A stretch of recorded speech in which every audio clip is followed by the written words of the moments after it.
ખરેખર તો આખા ભારત વર્ષ માટે બહુ જ મોટી ખોટ છે અને જેટલા ઉમદા ગાયક એટલા જ ઉમદા વ્યક્તિત્વ પંકજભાઈ અને મારા માટે તો હું વાત કરું તો એમણે મને તો ખૂબ સપોર્ટ કર્યો છે અને હું એમનો સાક્ષી છું કે એમણે ઘણા બધા સેવાકીય કાર્યો પણ કરેલા છે. ખજાના નામનો એક ફેસ્ટિવલ દર વર્ષે કરતા હોય છે અને એ ફેસ્ટિવલમાં જે કંઈ પણ પૈસા આવે એ બધું જ કેન્સર પીડિત લોકો માટે એવા અનેક સેવાકીય કાર્યો એમણે કરેલા છે અને એટલા હંબલ વ્યક્તિત્વ અત્યારે મળવા બહુ મુશ્કેલ છે. મારા જેવા કલાકારને એટલે નવા ઉભરતા કલાકારોને પ્લેટફોર્મ આપવા માટે ખજાના નામનો એક આખો પ્લેટફોર્મ એમણે તૈયાર કર્યો અને બધા જ કલાકારો અનુપ જલોટાજી, રેખા ભારદ્વાજી, તલત અઝીઝજી બધા ભેગા મળી અને એમણે આ એક અભિગમ શરૂ કર્યો કે જે નવા જે કલાકારો આવી રહ્યા છે તો એમને આપણે કેવી રીતે આગળ લાવી શકીએ. તો આવા જે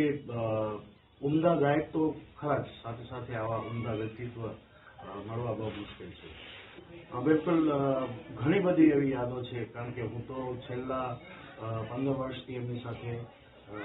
એકદમ નજીકથી જોડાયેલો, એમના પરિવાર સાથે હું જોડાયેલો છું અને મારું જ્યારે પહેલું આલ્બમ મેં તેરી ખુશ્બુ નામનું જ્યારે મેં આલ્બમ લોન્ચ કરવાનું વિચાર્યું ત્યારે ફર્સ્ટ ટાઈમ મહા સરસ્વતી લતાજીના આશીર્વાદ લેવા ગયો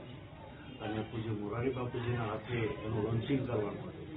અને પંકજભાઈને મેં વાત કરી કે આવી રીતે મારું પહેલું આલ્બમ ગઝલનું હું કરી રહ્યો છું તો એમણે એટલા જ રાજી થઈને મને કીધું કે ના, હું જરૂરથી આ આલ્બમમાં લોન્ચિંગમાં હું આવીશ અને એ આવ્યા અને બાપુજીની સાથે એમણે મારું આલ્બમ લોન્ચ કર્યું. એના પછી તો અમે અનેક વખત મેં એમની સાથે સ્ટેજ શેર કર્યા છે અને એમની સાથે ઘણા બધા શોઝમાં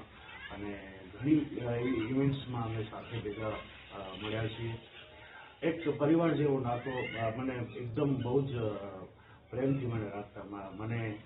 મારી જે કંઈ પણ મને ગાતા આવડે છે મારી ગાયકીને બહુ જ બિરદાવતા અને જ્યારે પણ કંઈ પણ વસ્તુ મારી હું એમને મોકલું, મારી સાથે ફોનમાં વાત થાય અને હું જ્યારે પણ કંઈક એમને ગાઈને મોકલાવું ત્યારે એટલે બહુ જ એપ્રિશિએટ કરે, બહુ જ મને આશીર્વાદ આપ્યા છે. એક મેં એમની જે પહેલી ગઝલ મેં સાંભળેલી એની એક લાઈન તમને સંભળાવું. ઘણા વર્ષો પહેલા હું ત્યારે એમની આ ગઝલ બહુ ગાતો હતો. आप जिनके